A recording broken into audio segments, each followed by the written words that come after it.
Hello everyone. Today's poem is Wei Feng, 歌句, the first poem in Wei Wind.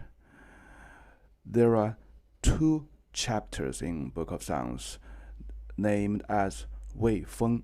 The sound is the same sound of Wei state, but the character is totally different. So make sure which Wei Wind you are looking for. So let's look at where the Wei state locate. It located at a very strategic place on the east side of the Yellow River, and at this point the Yellow River turned to the east, and before this turning point, the Yellow River flowed down from north to the south, and across the river to the south, that's the famous Hua Mountain. So this is a very, very strategic and magnificent place. And across the river to the west, that's the Han state. So we have a poem in Daya which so-called as Han Yi, Daya, Han Yi. So in that poem, it describes the Han state is prosperous and is very powerful state. And these two states, they along the Yellow River, and they are the gateways between the central government, between the capital area to the east part of the country. So no wonder this state is the state of Zhou people. The Zhou people led their own people to guard, to stationed at those very strategic places.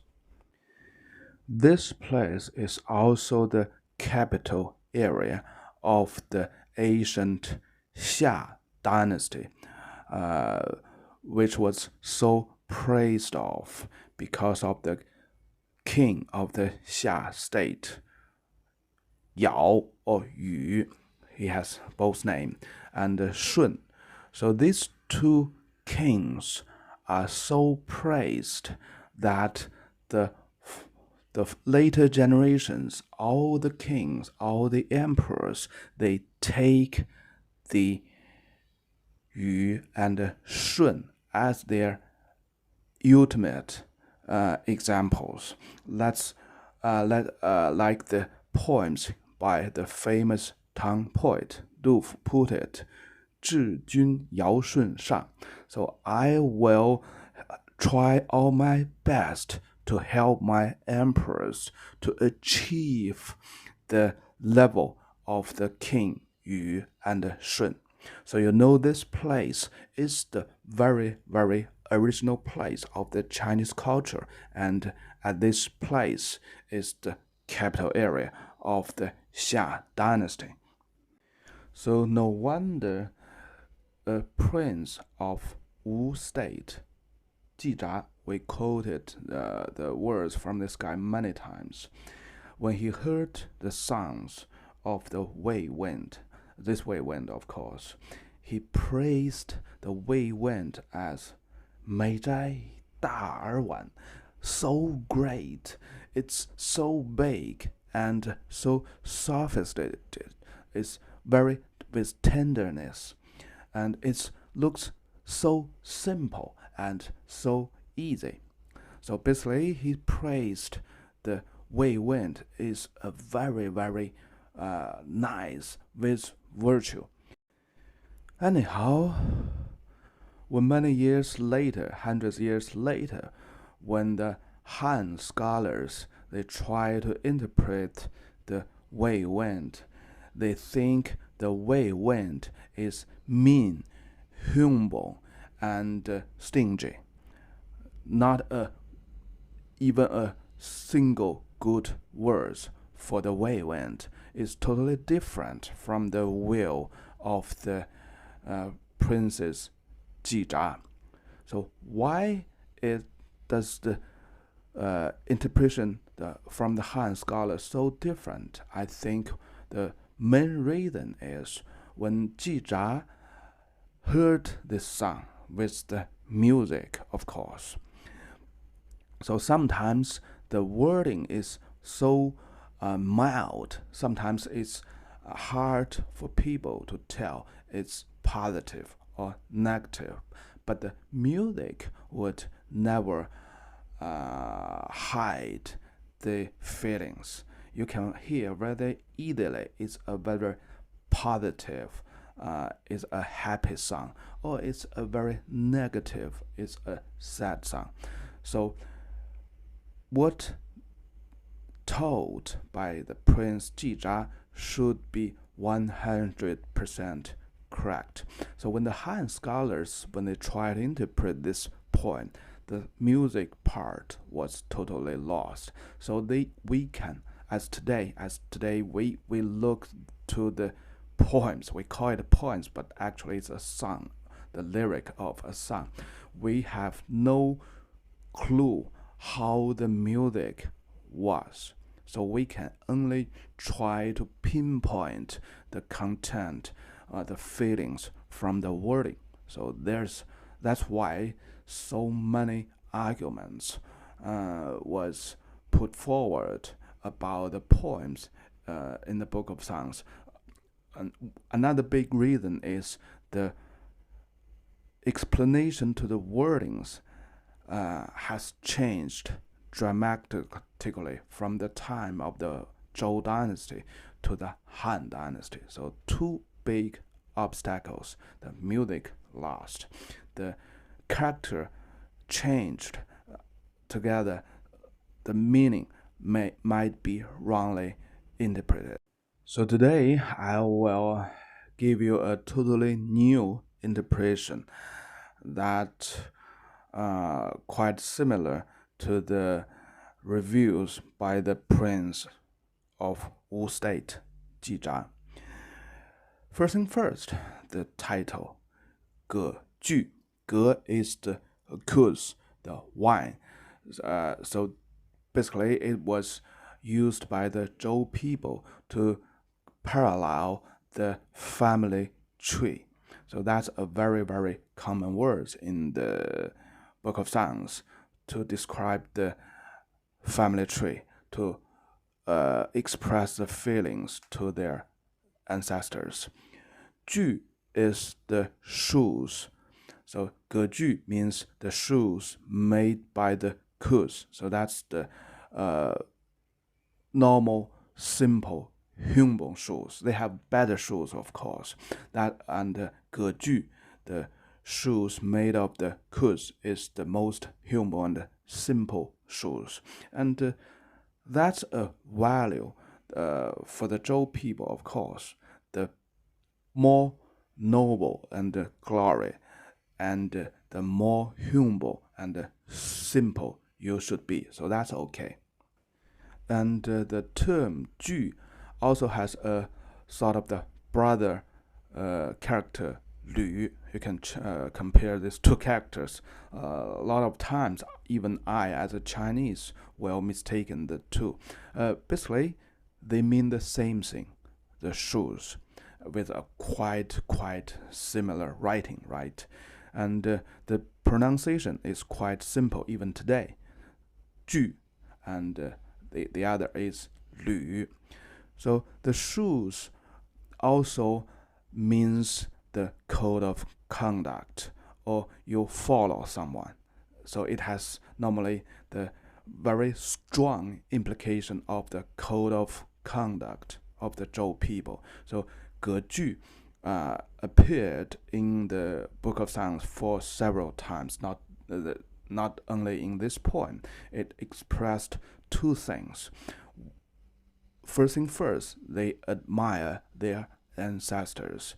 They memorize to their ancestors. And 句 means they will follow their ancestors. They will follow the code of conduct, because the code of conduct is from their ancestors from the very first king of the Zhou dynasty.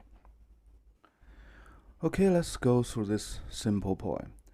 赳赳葛具可以绿霜. This humble, simple shoes made of kudzu, they can used to cross the hard road of snow and ice. The term 赳赳 is to describe the status that the thread is crossed all over. Just imagine the shoes made of the kudzu, made of the wine. So that's the outlook of that. The 赳赳 is used to describe that outlook. And this sentence also has the metaphor that as a follower, as a descendants, we are very dedicated to follow the road of our ancestors, to follow the code of conduct, even in the most difficult situation, in a hard road of ice and snow. Okay, let's continue. 参参女手可以缝伤, or someone will read 纤纤女手可以缝伤. The slim hands of the girls is so smart, capable to sewing the clothes. So be careful here. The first person came into the picture. The girl with a slim hands, very smart hands, is sewing the clothes. 掺掺 is the long words of 纤纤 to describe the slim hands, slim fingers. 腰之及之，好人服之. I measured, I sewed the clothes, and finally the nice woman could wear it. 腰 to measure the size.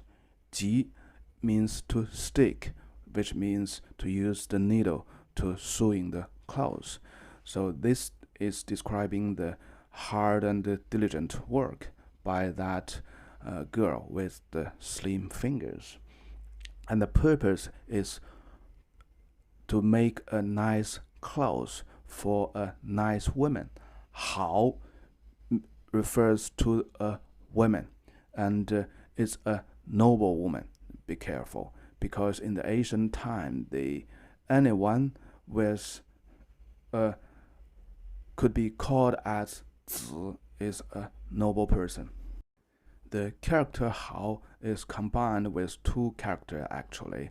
One is girl or woman, 女. The right part is 子, so basically means 女子, a noble female person.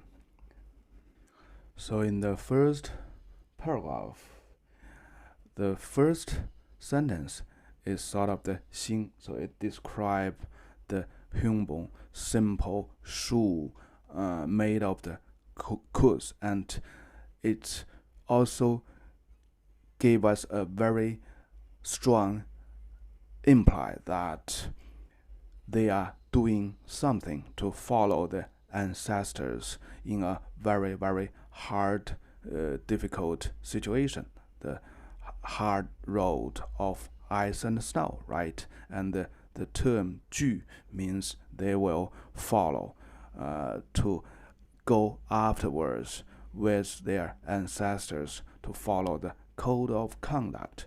And the second and third pair of sentences actually gave us something looks like not relevant or not related to. It described a very nice, smart girl was sewing a clothes for another nice, noble woman, female person. And normally we will take that noble woman as the wife of the lord.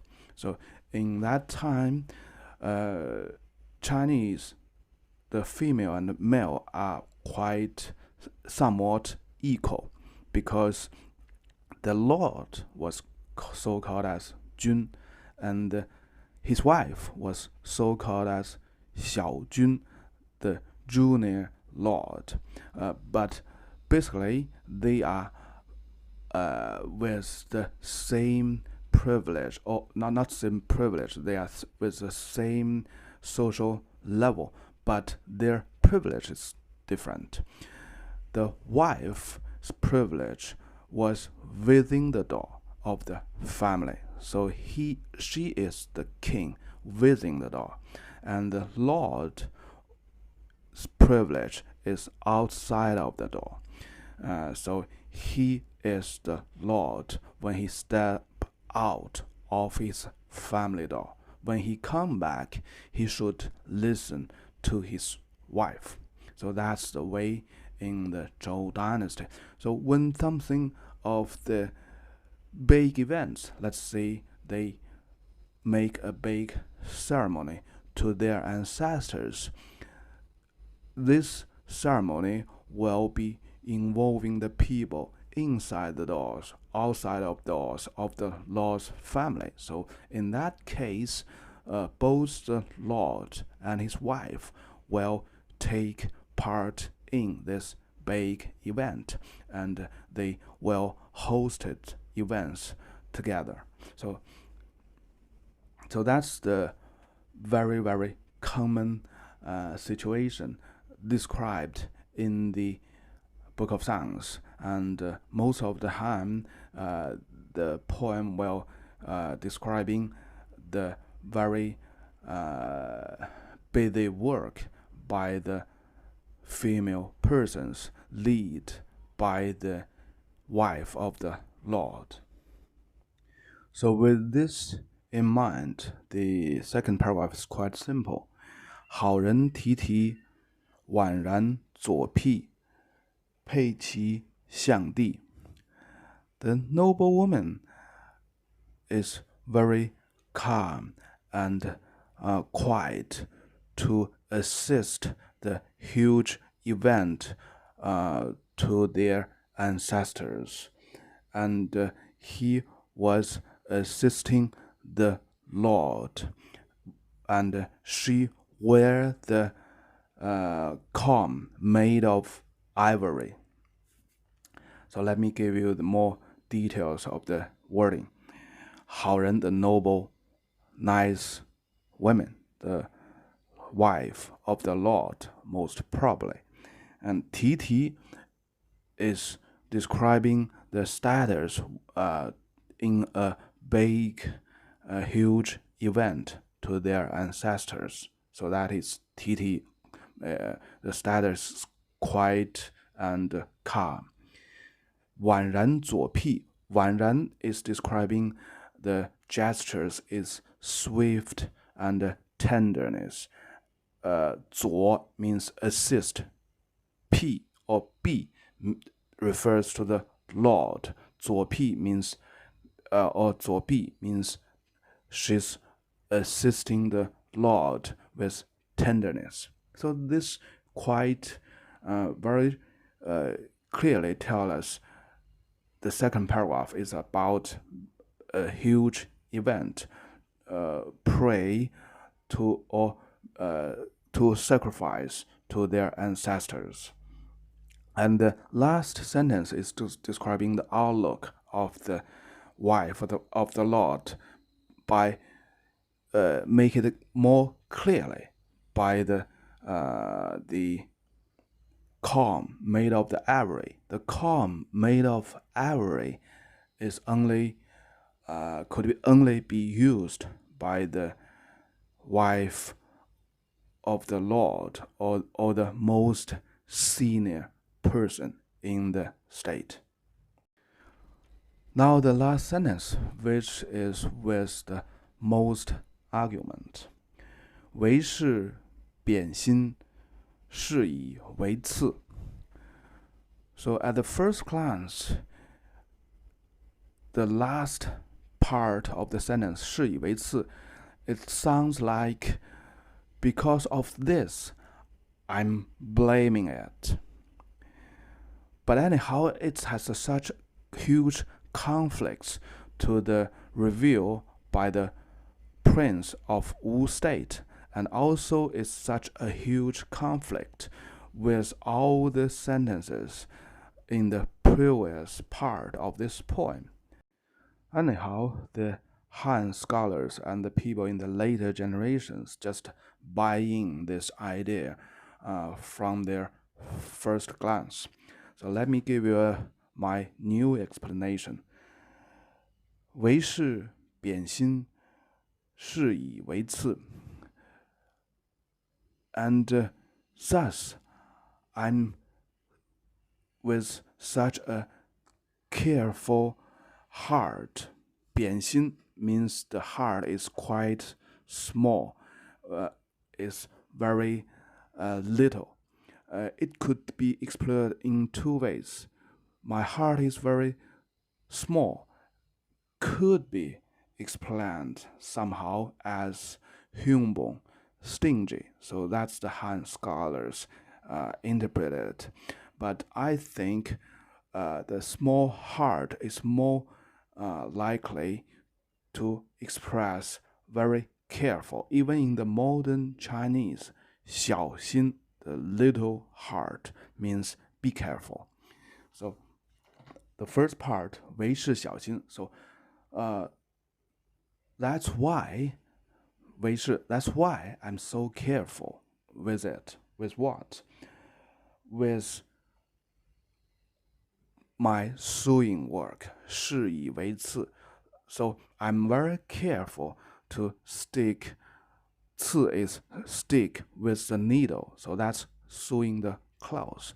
So also the last sentence is geniusly connected the first paragraph with the second paragraph, because the first paragraph is describing the girl sewing a clothes for the noble female person, and the second paragraph is about the grand ceremony, and the wife of the Lord has attending this grand ceremony with the most serious attire, with the humble shoes made of the Kudzu, with the clothes made by that smart girl with the slim fingers, right? So with the last sentence, it combines the first paragraph with the second paragraph, combine the meanings together, so make this poem a congruent, a solid poem, and the meaning and the purpose is solid and congruent. So with such understanding, when we review the words by the Prince of Wu State, 季札, they are talking the same story, right? This poem praise the wife of the Lord.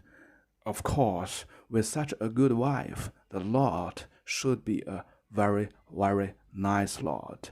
And also the people working for the wife of the Lord is so diligent and so careful with all her passions, even as a young girl, as a junior person. So with such understanding, what do you feel this state would be, and how the people lived here looks like? They are all diligent, with a very, very dedicated, admire and respect to their ancestors, and they are diligent, they are smart, no matter it's the Lord, the wife of the Lord, or the normal people. That's a great country in the Chinese way. Okay, that's for today. Bye bye.